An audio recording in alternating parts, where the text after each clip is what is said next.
Hello guys, welcome back to my channel. आज इस video के अंदर बात करने वाले हैं कीवर्ड्स एंड आइडेंटिफायर के बारे में स्टडी करेंगे और इनको प्रॉपर तरीके से समझने के लिए हम इसके अंदर रिजर्व वर्ड्स क्या होते हैं, कीवर्ड्स क्या होते हैं और आइडेंटिफायर क्या होते हैं, इन सब चीज़ों के बारे में सीखेंगे। और तो सबसे पहले हम बात करते हैं कि कैरेक्टर सेट क्या होता है। राइट, कैरेक्टर सेट क्या होता है उसके बारे में सबसे पहले जान लेते हैं। तो कैरेक्टर सेट्स क्या होता है, जैसे कि कैरेक्टर सेट के अंदर आपका आता है अल्फ़ाबेट्स आते हैं, अल्फ़ाबेट्स आते हैं, फिर आपके आ जाते हैं डिजिट्स और फिर आपके आते हैं स्पेशल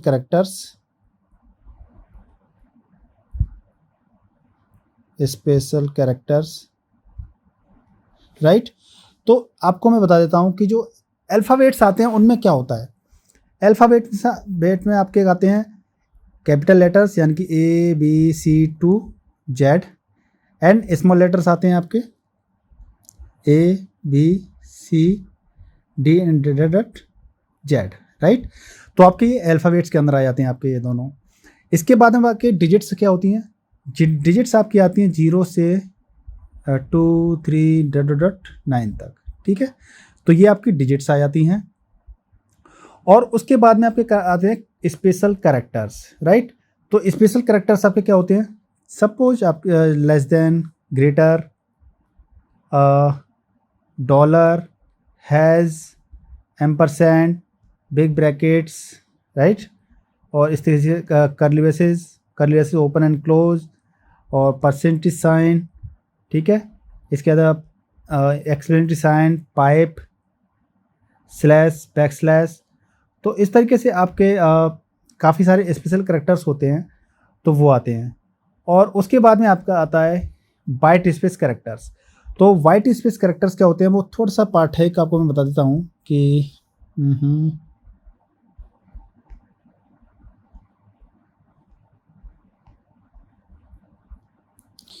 राइट। तो वाइट स्पेस कैरेक्टर्स क्या होते हैं आपके, जिसमें ब्लैंक स्पेस होता है, न्यू लाइन होती है, हॉरिजॉन्टल टैब होती है, कैरेज रिटर्न होता है और फॉर्म फीड होती है। ये आपके क्या होते हैं, white space characters, right. White space character जैसे कि आपने कंप्यूटर स्क्रीन स्पेस ले लेते हैं आप, ठीक है। न्यू लाइन यानी कि आप एंटर मार देते हैं, कंप्यूटर स्क्रीन एंटर मार देते हैं तो आपका कर्सर होता है वो नेक्स्ट लाइन पे चला जाता है ना, तो वो आपका क्या होता है, वाइट स्पेस होता है। अब हम बात करते हैं कि कीवर्ड्स क्या होते हैं, राइट। कीवर्ड्स क्या होते हैं तो उसके बाद हम पढ़ लेते हैं कि सी के अंदर कीवर्ड्स क्या होते हैं उसकी स्टडी कर लेते हैं। तो मैं आपको बताता हूँ कीवर्ड्स क्या होते हैं, का प्री डिफाइंड एक रिजर्व वर्ड्स होते हैं जो कि आपका कंप्यूटर सी लैंग्वेज के अंदर यूज होते हैं और उनका एक स्पेशल मीनिंग होता है जो कि कंपाइलर समझता है। यानी कि आप जब कभी कोई प्रोग्राम को लिखते हैं, यानी कि सी हमारी कैसी है, मिड लेवल लैंग्वेज है, मिड लेवल लैंग्वेज, यानी कि ना तो ये हाई है ना ही लो है, ये मिड लेवल लैंग्वेज होती है। तो क्या होता है कि जैसे कि जो कंपाइलर होता है, सी लैंग्वेज जो कंपाइलर होता है, उस कंपाइलर को जो कीवर्ड्स होते हैं वो समझता है, कंपाइलर समझता है सिर्फ कि इन कीवर्ड्स का मतलब क्या होता है। कीवर्ड्स क्या होते हैं, एक पार्ट ऑफ द सिंटैक्स होते हैं और they can not be used as identifier, यानी कि इनको हम आइडेंटिफायर की तरह यूज नहीं कर सकते हैं। जैसे कि सपोज दैट आपके जो सी कीवर्ड्स होते हैं, जैसे कि सबसे पहले एक एग्जांपल ले लेते हैं, इंट, यानी कि इंट लिया आपने एक्स, राइट। तो इंट एक्स लिया तो आपने, इंट क्या है, इंट आपका एक कीवर्ड है जिसको क्या है, सिर्फ कंपाइलर ही समझता है, इसका मतलब कंपाइलर समझता है।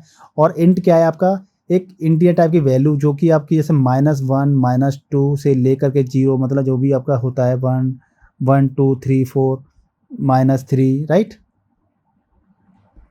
तो जो भी नेगेटिव से लेकर के जितनी पॉजिटिव तक की वैल्यूज होती हैं वो आपके इंटीजर टाइप के अंदर आ जाती है, राइट। तो आपने इंटीजर को ले लिया, डिफाइन कर दिया एक्स वेरिएबल, यानी कि एक्स क्या है आपका, एक वेरिएबल है, राइट। तो इस तरीके से क्या हुआ आपका, इंट हुआ, फ्लोट हुआ, कैरेक्टर हुआ, ये आपके क्या होते हैं, एक कीवर्ड्स होते हैं जिनका मतलब क्या है, कंपाइलर समझता है कि इनका स्पेशल मतलब क्या है, ठीक है। तो इसी तरीके से कुछ कीवर्ड्स होते हैं जो कि प्री डिफाइंड होते हैं आपके कंपाइलर में, यानी कि इसकी सी लैंग्वेज में प्री डिफाइंड होते हैं। जैसे कि आपका एक होता है ऑटो, मैं कुछ के लिस्ट बता देता हूँ, बाकी आपको सर्च करना है तो आप गूगल पर सर्च कर लीजिए कि सी लैंग्वेज प्री डिफाइंड कीवर्ड्स क्या क्या होते हैं, राइट। तो वो सर्च कर लीजिए आप, वहाँ आपको मिल जाएगा। जैसे कि auto, double, int, right, break, else, long,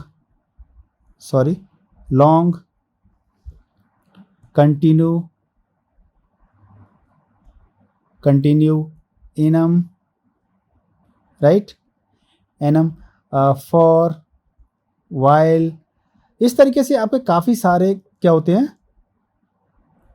keywords होते हैं जो कि प्री डिफाइंड होते हैं सी लैंग्वेज के अंदर, जिसको कंपाइलर समझता है, राइट। अब हम बात करते हैं आइडेंटिफायर्स की, कि आइडेंटिफायर क्या होते हैं। तो सी लैंग्वेज के आइडेंटिफायर की बात करते हैं हम लोग, आइडेंटिफायर्स, राइट। तो आइडेंटिफायर की बात करते हैं, तो आइडेंटिफायर क्या होते हैं, आइडेंटिफायर होते हैं कि हम जो भी कोई एंटिटी होती है, जैसे कि वो वेरिएबल्स होते हैं या फंक्शंस होते हैं या स्ट्रक्चर्स होते हैं। जब आप इसके अंदर आगे पढ़ेंगे कि वेरिएबल्स क्या होते हैं, फंक्शंस क्या होते हैं, ठीक है, स्ट्रक्चर्स क्या होते हैं, जब आप इनके बारे में स्टडी करेंगे, पढ़ेंगे, तो इनको एक नेमिंग कन्वेंशन दिया जाता है, यानी कि नाम दिया जाता है कि इनको हमें किस चीज़ से पुकारना है, राइट। तो उसको आइडेंटिफाई करने के लिए दिया जाता है कि भाई इसको हमें किस चीज़ से इसको पुकारना है, इसको कैसे बोलेंगे हम इसके अंदर। सपोज दैट आपने एक वेरिएबल डिक्लेयर किया इंट सी के अंदर, यानी कि इंट एक्स, आपने इस तरह वेरिएबल डिक्लेयर किया, तो इंट तो क्या हो गया आपका, एक कीवर्ड हो गया, कीवर्ड है एक, और क्या है ये, एक डेटा टाइप है, ठीक है, डेटा टाइप है। उसी तरीके से एक्स क्या है आपका, एक आइडेंटिफायर है, यानी कि आपको इसको आइडेंटिटी किया है कि एक्स क्या है, आपका एक वेरिएबल है जो कि आपका एक इंटीजर टाइप का वेरिएबल है, यानी कि आइडेंटिफाई, यानी कि किसी को वेरिएबल को आइडेंटिफाई करना क्या होता है, आइडेंटिफायर होता है। तो ये एक्स क्या है, हमारा वेरिएबल है, यानी कि इसको हम क्या कहेंगे, वेरिएबल, राइट। इसी तरीके से आपने ले लिया, जैसे कि आपने एक ले लिया कैर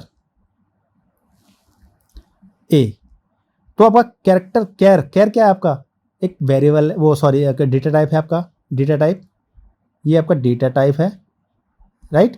और ए क्या है आपका, एक वेरिएबल है जिसको हम क्या कहेंगे, आइडेंटिफायर, यानी कि हमने आइडेंटिफाई कर रहे हैं हम इसको, यानी किसी चीज को आइडेंटिफाई करना, राइट, तो वो आइडेंटिफायर होता है।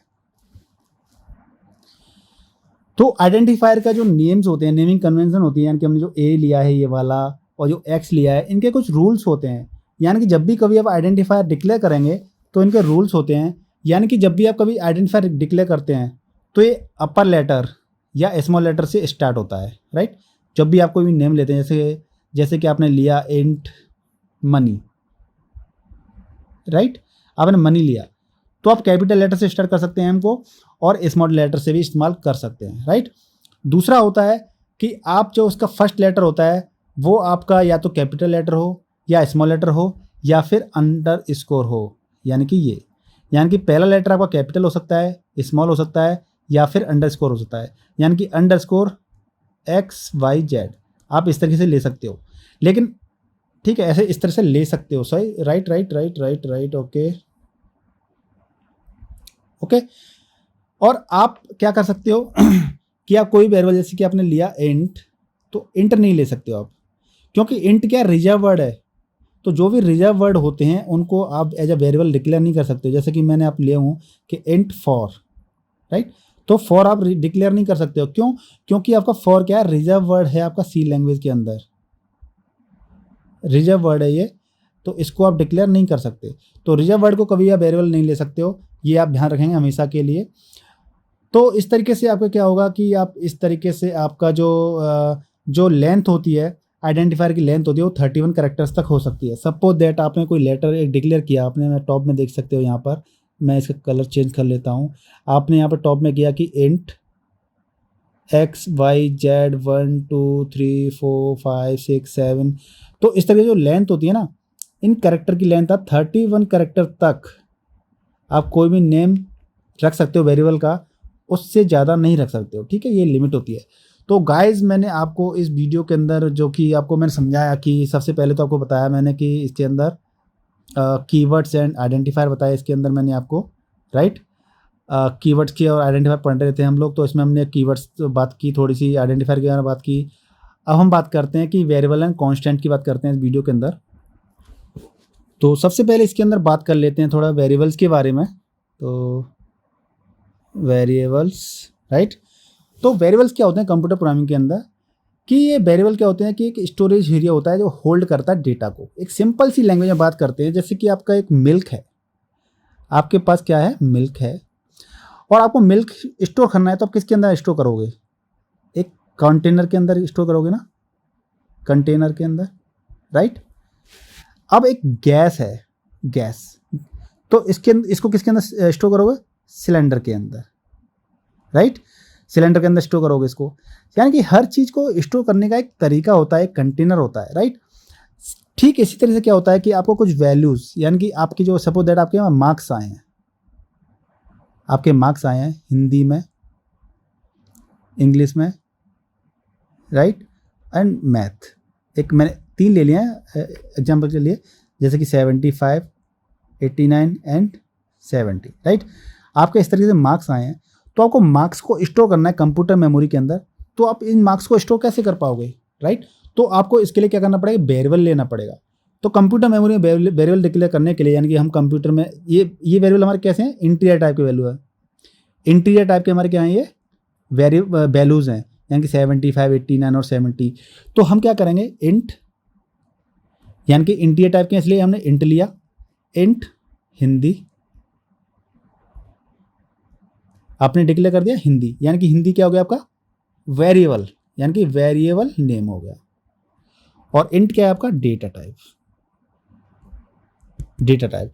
और डेटा टाइप क्या है इसका, इंटीजर टाइप का, यानी कि इंटीजर टाइप का 75, 89 इस तरह की वैल्यूज़ को 1 2 3 इस वैल्यूज़ को रखने के लिए हमें इंटीजर टाइप का वैल्यू चाहिए होती है, राइट। तो इस तरह से हमने हिंदी ले लिया। आप एक ही लाइन में क्या कर सकते हैं, बाकी के नाम भी लिख सकते हो, जैसे कि इंट हिंदी ले लिया। चलो मैं अगली लाइन में दिखा देता हूँ आपको कि इंट इंग्लिश कोमा मैथ।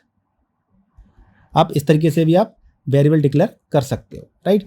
तो आपने हिंदी एक लाइन में कर दिया है और बाकी तो अगला लाइन में कर दिए हैं। तो यानी कि इंग्लिश कोमा मैथ आपके 2 वेरिएबल डिक्लेयर करके कर दिए आपने। और फिर इनके अंदर वैल्यू हम क्या डालेंगे, यानी कि Hindi equals to 75, English equals to 89 and math equals to 70, right. तो इस तरीके से हमने क्या किया कि वेरिएबल डिक्लेयर कर दिए हमने यहाँ पर, और उनके अंदर हमने वैल्यूज़ डाल दी, यानी कि वैल्यू असाइन कर दी कि हिंदी के अंदर 75, इंग्लिश के अंदर 89 और मैथ के अंदर 70 नंबर, यानी कि मार्क्स डाल दिया हमने, राइट। तो ये तो हमारा एक इंटीजर टाइप की वैल्यू। सपोज दैट आपको कैरेक्टर रखना है, कि एक कैरेक्टर रखना है जिसके अंदर मुझे रखना है ABCD लेटर रखने हैं, तो मैं क्या करूँगा, कैर ए, यानी कि कैर तो आपका कैरेक्टर हो गया, एक डेटा टाइप हो गया, जिसका data type character data type हो गया, ये तो कैरेक्टर वाला कैरेक्टर डेटा टाइप, राइट। और ए आपका क्या हो गया, वेरिएबल हो गया, राइट। तो आपको ए के अंदर क्या डालना है, ए, स्मॉल ए डाल दिया आपने ये, यानी कि ए वेरिएबल के अंदर आपने एक ए लेटर डाल दिया है, जो कि आपने क्या डाल दिया है, सिंगल कोट्स के अंदर डाल दिया है, यानी कि इसके अंदर सिंगल कोट्स ए के वैल्यू को असाइन कर दिया है कि इसके अंदर वेरिएबल के अंदर, ए के अंदर, राइट। तो इसी तरीके से जैसे आपने आइडेंटिफायर मैंने आपको बताए, सेम उसी तरीके से जब वेरिएबल डिक्लेयर करते हैं तो इसके भी कुछ रूल्स होते हैं। जैसे वेरिएबल नेम जो भी कोई होता है, तो वो आपका बोथ अपर केस और कैपिटल लेटर में हो सकता है, यानी कि कभी भी आप वेरिएबल डिक्लेयर करते हैं, यानी कि इंट ए ये भी हो सकता है और इंट ए ये भी हो सकता है, लेकिन दोनों का मतलब अलग अलग होगा, क्योंकि सी लैंग्वेज आपकी कैसी होती है, केस सेंसिटिव लैंग्वेज होती है, राइट। केस सेंसिटिव यानी कि इसका कैपिटल ए का मतलब अलग होता है और स्मॉल ए का मतलब अलग होता है, यानी कि जब भी कभी आप वेरिएबल डिक्लेयर करते हैं तो कैपिटल ए से भी स्टार्ट कर सकते हैं और स्मॉल ए से भी स्टार्ट कर सकते हैं, राइट। दूसरा आपका ये है कि आप किसी भी लेटर को, तो जो आपका फर्स्ट लेटर होता है आपका, या तो कोई लेटर हो या आपका अंडरस्कोर होना चाहिए, यानी कि जब भी कभी आप वेरिएबल डिक्लेयर करते हैं तो आप अंडरस्कोर से कोई भी आपकी वैल्यू स्टार्ट हो सकती है, या फिर आपकी किसी लेटर से वैल्यू स्टार्ट हो सकती है, राइट। लेटर यानी कि ABCD इस तरह स्टार्ट हो सकती है, अंडरस्कोर से हो सकती है, राइट। इसके अलावा आप जैसे स्मॉल सिंबल ले रहे हैं, स्पेशल कैरेक्टर ले रहे हैं कि $A, यानी कि आप ऐसे डिक्लेयर नहीं कर सकते हो, यानी कि स्पेशल कैरेक्टर आप ऐसे नहीं ले सकते हो, ठीक है। तो इस तरीके से क्या होता है कि आप इस तरह से वेरिएबल डिक्लेयर कर सकते हो। और उसके बाद में बात करते हैं कि जैसे सपोज दैट आपने क्या कर लिया कि एक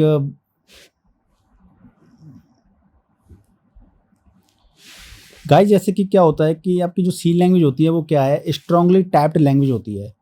स्ट्रांगली टाइप्ड लैंग्वेज जैसे कि आपको मैं बता देता हूँ कि जैसे कि आपने इंट लिया, इंट एक्स लिया, राइट, और आपने एक्स के अंदर डाल दिया 2। आप देख सकते हैं कि मैं सेमी कॉलन लगा रहा हूँ। सेमी कॉलन हर लाइन को क्या करता है, हमें लाइन को टर्मिनेट करना पड़ता है, यानी कि आपको सेमी कॉलन लगाना पड़ता है, राइट। तो अभी हम बात कर रहे थे सी लैंग्वेज क्या होती है, स्ट्रांगली टाइप्ड लैंग्वेज होती है। जैसे सपोज दैट आपने कोई एक एक्स वेरिएबल आपने दो डाल दिया, फिर आप उसके अंदर 2.5 डाल रहे हैं, राइट। तो ये पॉसिबल नहीं है। आपका क्या है, इंटीजर टाइप का वेरिएबल है एक्स, तो आप उसके अंदर इंटीजर टाइप की वैल्यू ही डाल सकते हो। आप उसके अंदर कोई डेसिमल टाइप की वैल्यू को नहीं डाल सकते। अगर आपको डेसिमल वैल्यू लेनी है तो आपको इंटीजर पर क्या लेना पड़ेगा, फ्लोट लेना पड़ेगा, राइट। यानी कि आपका जैसा डेटा टाइप होता है वैसे ही आप उसके अंदर वैल्यू डाल सकते हो, असाइन कर सकते हो, उसके अदर आप नहीं डाल सकते हो, राइट। सपोज आपने क्या किया कि ऐसा कर लिया, बाद में आपने कर दिया कि डबल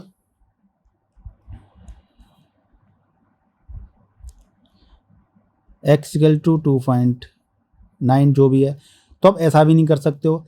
अगर आपने एक्स को इंटीजर डिक्लेयर कर दिया है तो उसको बाद में आप डबल डिक्लेयर नहीं कर सकते हो, राइट। यानी कि आप ऐसा नहीं कर सकते हो, पहले आपने इंटीजर रखा है तो वो आप दोबारा से डबल नहीं कर सकते हो। ये चीज़ें आप ध्यान रखिए। गाइस, अब बात करते हैं लिटरल्स की, यानी कि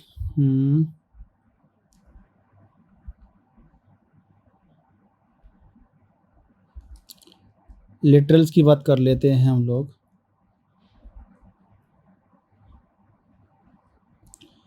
लिटरल्स बेसिकली क्या होता है कि literals are data use to representing fixed values, यानी कि ये फिक्स्ड वैल्यूज को यूज करने के लिए होता है। जब भी कोई फिक्स्ड वैल्यू होती है उसमें हम लिटरल्स का यूज़ करते हैं। तो लिटरल्स में क्या एग्जांपल बात कर लेते हैं कि इंटीजर लिटरल्स। तो इंटीजर लिटरल्स आपके क्या होते हैं, 3 तरह के होते हैं। जैसे डेसिमल होता है आपका, डेसिमल जिसका बेस डेसिमल, ठीक है, जिसका बेस क्या होता है 10 होता है राइट, सॉरी। ऑक्टल होता है जिसका बेस 8 होता है सॉरी। उसी तरीके से हेक्साडेसिमल होता है, उसका बेस कितना होता है 16 होता है, राइट। तो ये आपके कुछ फिक्स्ड वैल्यूज यूज़ करने के लिए लिटरल्स होते हैं। और बाद में अभी और भी कई सारी चीज़ें होती हैं, लेकिन आपको जो डिटेल में पढ़ना है तभी आपको इसको बताएंगे हम लोग। तो इसके बाद एक होता है कांस्टेंट वैल्यू, कांस्टेंट्स को थोड़ा समझ लेते हैं। लास्ट है इस वीडियो का टॉपिक कांस्टेंट। जैसे कि अगर आपको प्रोग्राम में कोई वैल्यू को आपको चेंज नहीं करनी है, थ्रू आउट द प्रोग्राम आपको वैल्यू चेंज नहीं करनी है, तो आप कांस्टेंट यूज़ कर सकते हो, कांस्टेंट वेरिएबल यूज़ कर सकते हो। सपोज दैट जैसे कि आपका पाई होता है, राइट। पाई की वैल्यू क्या होती है 3.14, ठीक है, इक्वल्स टू MC² में आपका कांस्टेंट सी, आप देख सकते हो ये सी और एम, इनमें क्या होता है, ऐसी तरीके से क्या होता है कि कुछ वैल्यूज ऐसी होती हैं कि हम कोई भी फॉर्मूला यूज़ करते हैं, कोई भी चीज़ यूज़ करते हैं, तो उसके अंदर जो फिक्स्ड वैल्यू होती है उसको हम चेंज नहीं करते हैं, यानी कि throughout the program change नहीं करते हैं, तो उसको हम क्या कर लेते हैं, कांस्टेंट ले लेते हैं। तो उसके लिए हमें क्या करना होता है, कॉन्स्ट लिखना पड़ता है हमें, कॉन्स्ट CONST, मैं साफ लिख देता हूँ थोड़ा सा, CONST, कॉन्स्ट लिखना पड़ता है। और उसके बाद में आप जो भी है वो लिख दीजिए, मतलब डेटा टाइप है double, const double and pi, और इसकी वैल्यू कितनी होती है 3.14। यानी कि इसकी वैल्यू जो ये होती है, ये कभी भी इस वैल्यू को चेंज नहीं कर पाओगे आप। यानी कि आप बाद में लिखोगे ऐसे कि पाई इक्वल्स टू 4.1, मतलब 42 ऐसे लिखोगे, तो गाइज आपका ये एरर आ जाएगा, यहाँ पे एक्सेप्शन नहीं देगा, एरर आ जाएगा, सॉरी एरर आ जाएगा, क्योंकि आप पाई की वैल्यू कभी चेंज नहीं कर सकते। क्यों? क्योंकि आपने पाई वेरिएबल जो लिया है वो आपको लिया है कांस्टेंट टाइप का वेरिएबल लिया है, और जिसका डेटा टाइप क्या है, डबल है, राइट। तो इस तरीके से आप क्या कर सकते हो कि मैंने इस वीडियो के अंदर आपको बताया कि कुछ सी लैंग्वेज के इंट्रोडक्शन बताए कि सी लैंग्वेज में फंक्शंस क्या होते हैं, इसके आइडेंटिफायर क्या होते हैं, कॉन्स्टेंट्स क्या होते हैं, वेरिएबल्स क्या होते हैं। तो मुझे लगता है कि आपको समझ में आ गया होगा, लेकिन फिर भी अगर आपको कोई डाउट है तो मुझे प्लीज़ कमेंट करके पूछिएगा। और इस वीडियो को लाइक कीजिए, वीडियो को लाइक कर लीजिए, चैनल को सब्सक्राइब कर लीजिए, और इस वीडियो को आप शेयर भी कर सकते हो अपने फ्रेंड्स और रिलेटिव के साथ में, जो कि या कोई भी कोई कोडिंग वगैरह सीख रहा हो, ठीक है। तो मिलते हैं नेक्स्ट वीडियो में, तब तक के लिए good bye and take care.